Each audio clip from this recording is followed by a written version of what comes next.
had a big effect on our family. As I said, my grandfather had this store. In those days, everybody bought on credit. Of course, the Depression comes, everybody's out of work. So the credit kept building up and building up and building up, till he got to the point where he couldn't give any more credit out. So he had to cut everybody off, because he couldn't afford it anymore. He used up all his money. He probably used up $1 million trying to keep everybody afloat. He couldn't do it anymore, so we had to cut back. So we all had to cut back on everything. So I had to sell the cottage up in Beaune, and we had to sell everything we could just to keep going ourselves.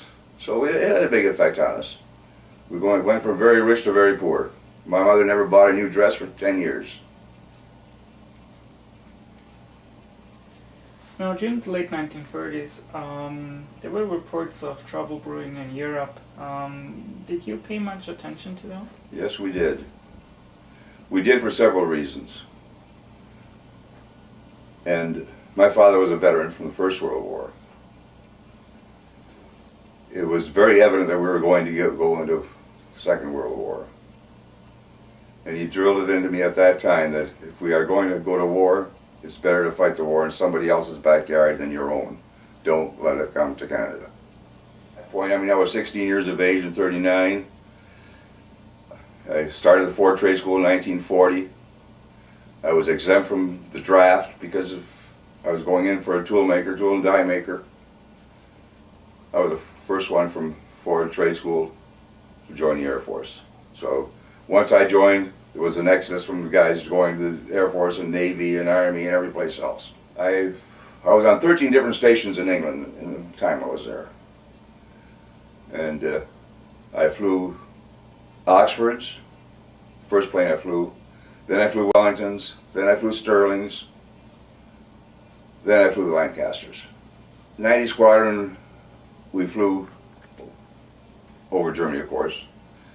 But when I had 12 missions in that squadron, I was a senior man in the squadron. Everybody there had been killed ahead of me. When we had 17 missions in, we decided to transfer to Pathfinder Force. Pathfinders was a volunteer station. They took no one but volunteers because the death rate was so high. The most anybody ever could be expected to complete there would be 6 missions. So when you were there, you were treated like royalty. And that's when I was shot down. I was the lead plane in on October 6, 1944. I was the lead plane in. It was the second time that I'd been the lead plane in. First time I survived, the second time I didn't. And after that I was sent to Stalag Luft 3, which is a German prison camp. All this time I was without a shoe as well too. And when they walked me around in the rain, in the cold, I had one shoe and in my other foot I had my sock on. That's how I kept warm. And when I went to Stalag Luft 3, that was all Air Force personnel that was in that camp. There was about 8,000 men in that camp.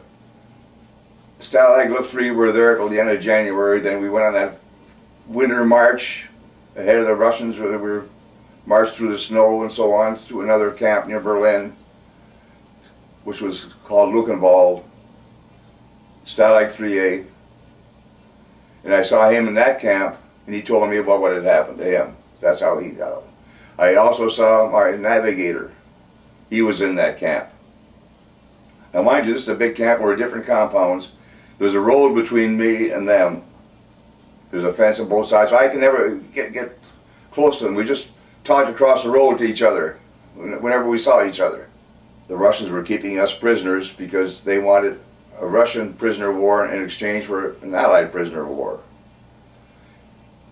Russian prisoners of war did not want to be caught and sent back to Russia, so we were told that it might be a long time before we were freed, so we set up an escape plan with the Americans. And if we escaped from the Russians, we were to make it to a certain spot in the woods, and the Americans would pick us up there at night and drive us back to the American side, which is what I ended up doing. I escaped on the night of May the 7th. Made my way to that spot in the woods. I was picked up by an American truck. There were 14 of us in the truck and driven back to the American side so we could get back home. Remembrance Day means a lot because of the number of people that I know, the number of people I grew up with that were killed during the war. The fellows I went to school with, the fellows I met in the Air Force that never made it. My cousins around the city of Windsor that never made it. It means remembering all the young men that died at that time. I would say that they are very fortunate to live in a place like Canada. That we are one of the more peaceful nations in the world. I would say that they should be proud of Canada, be proud of the parts that we have played in history, because there is no doubt whatsoever in my mind that we helped we helped millions of people escape the slavery that was under the German yoke. All those countries in Europe and Russia that were under German occupation, we saved them as well as saving the Germans from coming over here and conquering our country. They should be proud of that fact. They should always be prepared to defend their country. But it gives you some idea what it is like, what war is like. We were in Stalag Luft 3, early January 1945. A fence all around us.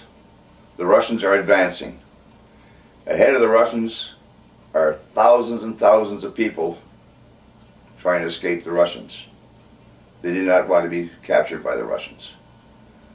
Amongst those thousands of people, there was an old man and an old woman who must have been in their 70s, with two little children, 2 and 3 years of age, holding them by the hand, walking through a foot of snow.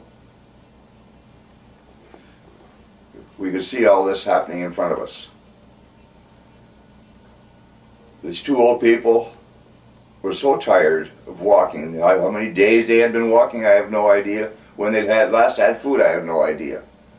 But these two little children couldn't walk anymore. So what did the grandparents do?